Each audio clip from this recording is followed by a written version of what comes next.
नमस्कार। राजस्थान के रणबांकुरों का स्वागत है हमारे नए वीडियो में, जहां हम राजस्थान सीईटी 12th लेवल 2024 जो का नोटिफिकेशन है वो आउट हो चुका है। अब पैटर्न में क्या क्या चेंजेस हुआ है वो मैं आपको बताऊंगा। इसमें 40% अलान अनिवार्य है, 1/3 की नेगेटिव मार्किंग होगी और 3 साल की वैधता रहेगी। ठीक है, इस वीडियो में मैं आपको सीईटी का जो नोटिफिकेशन निकला है उसको बहुत अच्छे से और डिटेल में समझाऊंगा। तो इस वीडियो को पूरा ध्यान से देखिए, मैं एक एक टॉपिक को अच्छे से समझाऊंगा और जो आपके सिलेबस में दे रखा है वो भी मैं आपको बताऊंगा। ठीक है, तो चलिए इस वीडियो को शुरू करते हैं। तो सीईटी की जो है आवेदन प्रारंभ करने की जो तारीख है वो 24 जून यानी कि स्टार्ट हो गई है। ठीक है, इसकी अंतिम तिथि 23 जुलाई 2026 रात्रि 11:59 यानी 12 बजे तक रहेगी। ठीक है, परीक्षा तिथि 23, 24 और 25 अक्टूबर 2026 को रहेगी। ये है सीईटी 12th की, ग्रेजुएशन की दिसंबर के पहले वीक में। ठीक है, आगे बढ़ते हैं। अब ये देखिए, बहुत बहुत बहुत इंपॉर्टेंट है क्योंकि इस बार जो पैटर्न में है बहुत बड़ा बदलाव देखने को मिला है।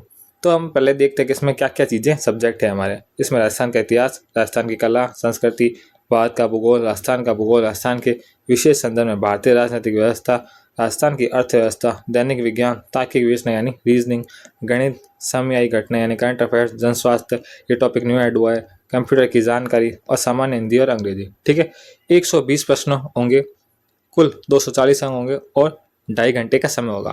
पहले यहाँ पे 150 हुआ करते थे और 300 नंबर का पेपर था और 3 घंटे हुआ करते थे। लेकिन अब समय भी घट गया, नंबर भी कम हो गए और प्रश्नों की संख्या भी कम हो गई। ठीक है, सभी प्रश्न बहुविकल्प यानी MCQ वाले होंगे।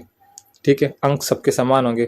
किसी भी प्रश्न के गलत उत्तर के लिए उस प्रश्न के पूर्णांक का 1/3 यानी 1/3 भाग नकारात्मक अंकन किया जाएगा। इस बार ये अपडेट हो गया है।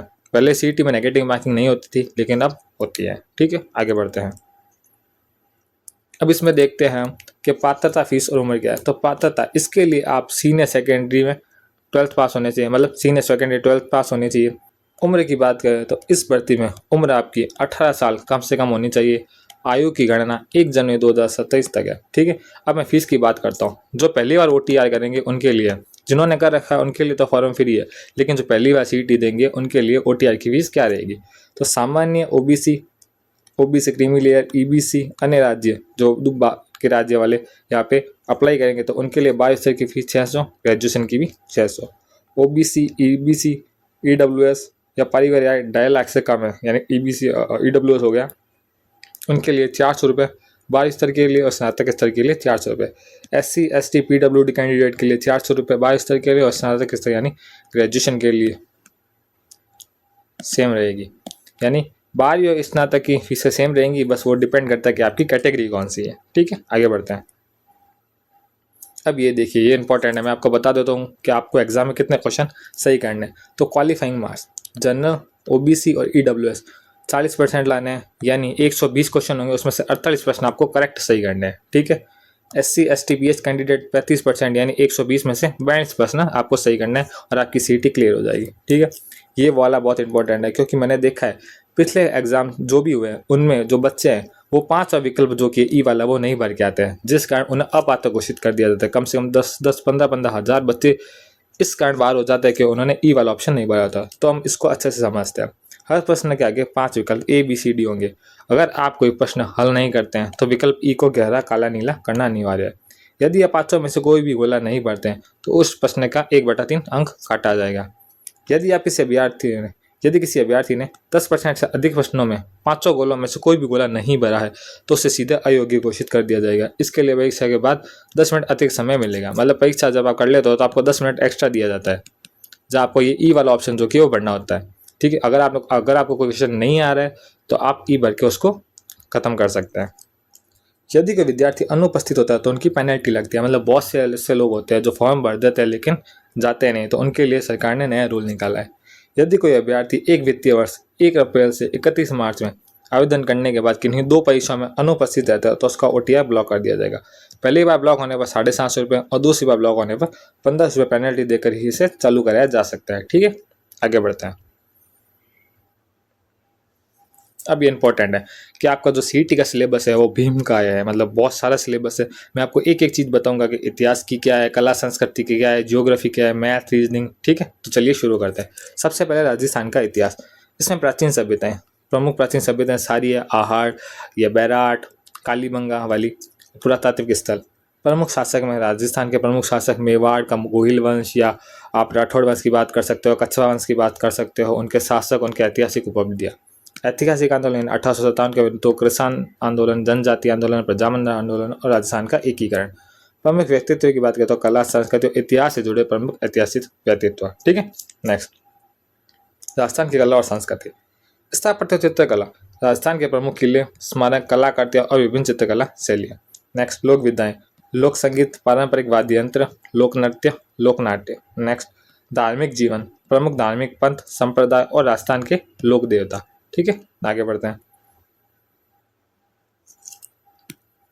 सामाजिक जीवन, पारंपरिक वेशभूषा, आभूषण, प्रमुख मेले, त्योहार, सामाजिक रीति रिवाज और परंपराएं।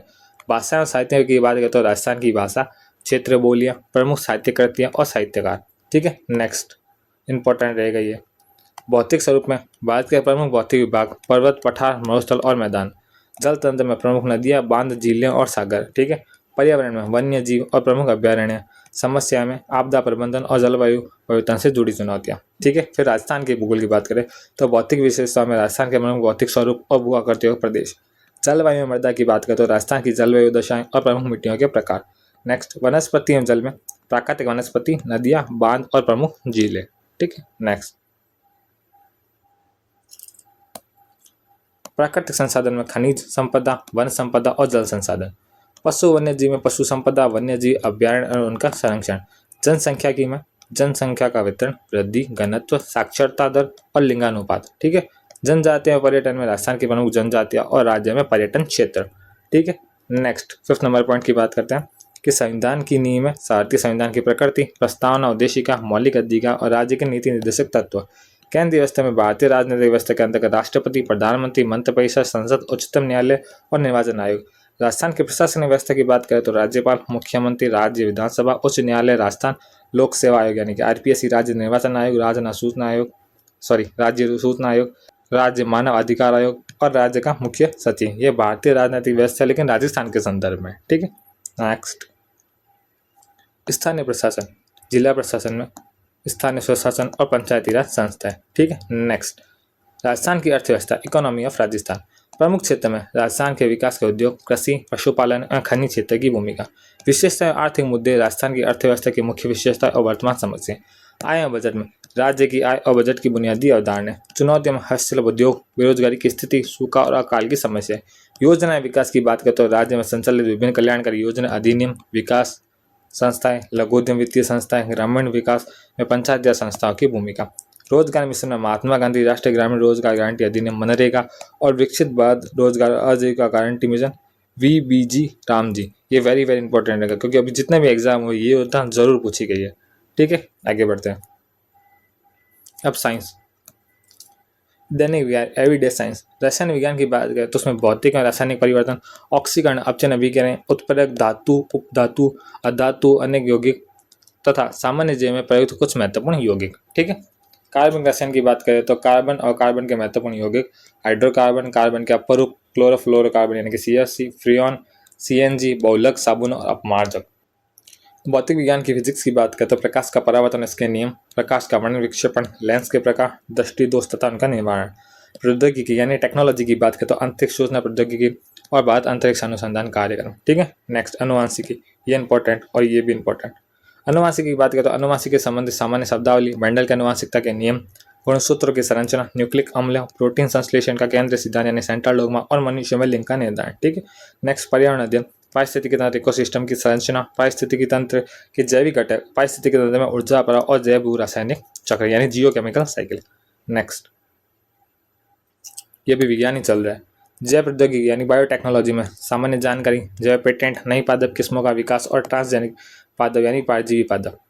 नेक्स्ट आर्थिक महत्व की बात करें तो जंतु और पादपों का आर्थिक महत्व, ये इंपॉर्टेंट है। इसमें मानव स्वास्थ्य रोग, ये भी इंपॉर्टेंट है। रक्त समूह, रक्तदान, ब्लड ट्रांसफ्यूजन, RH कारक, रोगाणु, मानव स्वास्थ्य, कुपोषण, मानव स्वास्थ्य, मानव रोग और उनके कारण व निवारण। ठीक है, नेक्स्ट तार्किक विवेचन और गणना, लॉजिकल रीजनिंग और मैथमेटिक्स। तार्किक विवेचन रीजनिंग की बात करें तो रक्त संबंध यानी ब्लड रिलेशन, संख्या श्रेणी, नंबर सीरीज, अक्षर श्रेणी में अल्फाबेट सीरीज, घड़ी, क्लॉक, कैलेंडर, कोडिंग डिकोडिंग बैठने की व्यवस्था यानी सिटिंग अरेंजमेंट, मानसिक योग्यता और विश्लेषणात्मक योग्यता यानी कथन करने वाले आ जाते हैं इसमें। अंकगणित यानी अर्थमेटिक की बात करो, लघुत्तम समावर्ती LCM, महत्तम समावर्ती SCF, औसत लाभ हानि, प्रतिशत, साधारण ब्याज, चक्रवर्ती ब्याज, अनुपात, समानुपात, समय, चाल, दूरी और कार्य एवं समय। नेक्स्ट क्षेत्र समिति और आयतन यानी क्षेत्र मिति आयतन, मेंस्ट्रुएशन, त्रिभुज, वृत्त, दीर्घवृत्त, इलिप्स, आयत, गोले, बेलन का क्षेत्रफल तथा गोले का बेलन, घन और शंकु का आयतन। नेक्स्ट आंकड़ों का विश्लेषण, आंकड़ों का चित्रों, निरूपण, ग्राफ, बार चार्ट, स्तंभ चित्र, पाई चार्ट, वृत्त चित्र, रेखा आलेख चित्र। ठीक है। नेक्स्ट वेरी वेरी इंपॉर्टेंट समयायिक घटनाएं यानी करंट अफेयर्स। करंट अफेयर्स जो कि वह राज्य और राष्ट्रीय स्तर की प्रमुख समय घटनाएं यानी राजनीतिक से जुड़ी, आर्थिक, सामाजिक, सांस्कृतिक, प्रौद्योगिकी, भौगोलिक, पारिस्थितिकी, खेलकूद आदि क्षेत्रों में। व्यक्तित्व की और नीतियों की बात करें तो वर्तमान में संचारी प्रसिद्ध व्यक्तित्व और राजस्थान राज्य और राष्ट्रीय स्तर की प्रमुख कार्यक्रम और नीतियां, ये तो हर एग्जाम में रहता है। नागरिक कर्तव्य की बात करें तो मूल कर्तव्य और नैतिक मूल्य, विशेष कानून, राजस्थान सार्वजनिक परीक्षा भर्ती में अनुचित संसाधनों की रोकथाम उपयोग अधिनियम 2012 के प्रमुख प्रावधान। ठीक है। नेक्स्ट ये टॉपिक वेरी वेरी इंपॉर्टेंट रहेगा। ये अगर टॉपिक आपने तैयार कर लिया तो आपके 10 नंबर एग्जाम में ऐसे ही पक्के हो जाएंगे और ये बहुत ईजी टॉपिक है। ठीक है। तो देखते हैं, जन स्वास्थ्य, पब्लिक हेल्थ, न्यू टॉपिक जुड़ा है। बुनियादी चिकित्सा यानी प्राथमिक चिकित्सा, फर्स्ट एड की बुनियादी बातें, कार्डियोपल्मोनरी यानी CPR, पुनर्जीवन। ठीक है। नशा मुक्ति, नशीले पदार्थों के दुरुपयोग के प्रकार, उनसे बचाव के उपाय। फिटनेस की बात करें, युवाओं की शारीरिक और मानसिक fitness, digital health risk, social media की लत से संबंधित स्वास्थ्य जोखिम है उनके निवारण का उपाय। ठीक है। नेक्स्ट ये इंपॉर्टेंट रहेगा। बुनियादी कंप्यूटर यानी कंप्यूटर की जानकारी, कंप्यूटर की मुख्य विशेषताएं, उनके विभिन्न उपयोग। कंप्यूटर संगठन की बात करें तो कंप्यूटर ऑर्गेनाइजेशन, जिसके अंतर्गत रैम, रोम, फाइल सिस्टम, इनपुट और आउटपुट डिवाइस शामिल है। ऑफिस टूल्स की बात करें तो MS ऑफिस की जानकारी, जिसमें MS Word, MS Excel, spreadsheet, MS PowerPoint आदि आ जाते हैं। ठीक है। नेक्स्ट अब हिंदी और इंग्लिश की बात कर लेते हैं। पहले हिंदी। व्याकरण बुनियाद में संज्ञा, संज्ञा, विशेषण, अव्यय, क्रिया। शब्द संख्या में संधि, संधि विच्छेद, सामायिक पदों की रचना, समास, विग्रह, उपसर्ग और प्रत्यय। शब्द भंडार की बात करें तो पर्यायवाची, विपरार्थक, विलोम शब्द, अनेकार्थ शब्द और शब्द युग। शुद्धिकरण की बात करें तो शब्द शुद्धि मतलब अशुद्ध शब्दों का शुद्धिकरण और वाक्य शुद्धि यानी अशुद्ध वाक्यों का शुद्धिकरण। व्याकरण अनुपयोग की बात करें तो वाक्यांश के लिए एक सार्थक शब्द, मुहावरे और लोकोक्ति। प्रशासनिक शब्दावली की बात करें तो अंग्रेजी में पारिभाषिक तकनीकी शब्दों का समानार्थक हिंदी में शब्द, यानी आपको इंग्लिश का शब्द दिया जाएगा और उसका आपको हिंदी अर्थ बताना है। पत्र लेखन की बात करें तो कार्यालय पत्रों के संबंधित ज्ञान यानी कार्यालय आदेश, परिपत्र, अधिसूचना, अर्धशासकीय पत्र, निविदा और प्रेस विज्ञप्ति। इसमें अर्धशासकीय पत्र वेरी इंपॉर्टेंट रहता है। ठीक है। अब भाषा की बात कर ले, इंग्लिश में क्या क्या रहेगा तो ग्रामर में tense, sequence of tense, voice, active voice and passive, narration यानी डायरेक्ट और इनडायरेक्ट। ठीक है। आगे बढ़ते हैं। Uses of article and determinants, use of preposition. Translation की बात करें तो translation of simple ordinary common sentence from the Hindi to English, वाइसा वर्ड्स। वोकेबुलरी की बात करें, glossary of official technical terms with their Hindi version, synonym, antonyms and word substitution. ठीक है। कॉम्प्रिहेंशन एंड कॉरेस्पॉन्डेंस की बात करें तो comprehension of given passage and knowledge of writing letters like official, Demi official और इन्फॉर्मेशन। इसको अर्धशासकीय कहते हैं। अभी मैंने ऊपर बताया ना आपको अर्धशासकीय, ये वही है। ठीक है। अभी हम देखते हैं कि CET जो 2026 है इसके अंदर 14 भर्तियों का जो है समावेश किया गया है। मतलब कौन कौन सी, अगर आप CET क्लियर कर लेते हो तो आपको कौन कौन सी भर्तियाँ इसके अंदर देखने को मिलेंगी। तो सबसे पहले वनपाल जो अभी 28 तारीख को होने वाली वैसे भी। ठीक है। छात्रावास अधीक्षक, जमादार grade second, constable, lipid grade second RPSC के लिए, लिपिड ग्रेड सेकंड शासन सचिवालय के लिए, कनिष्ठ सहायक अधीनस्थ कार्यालय के लिए, कनिष्ठ सहायक कर्मचारी चयन बोर्ड के लिए, कनिष्ठ सहायक पंचायती राज के लिए, कनिष्ठ सहायक राज्य कृषि विपणन के लिए, कनिष्ठ सहायक कृषि उपज मंडी के लिए, लिपिक ग्रेड सेकंड माध्यमिक शिक्षा के लिए। ठीक है। उसके बाद कनिष्ठ सहायक प्रदूषण नियंत्रक बोर्ड के लिए और कनिष्ठ सहायक जयपुर विकास प्राधिकरण JDA के लिए।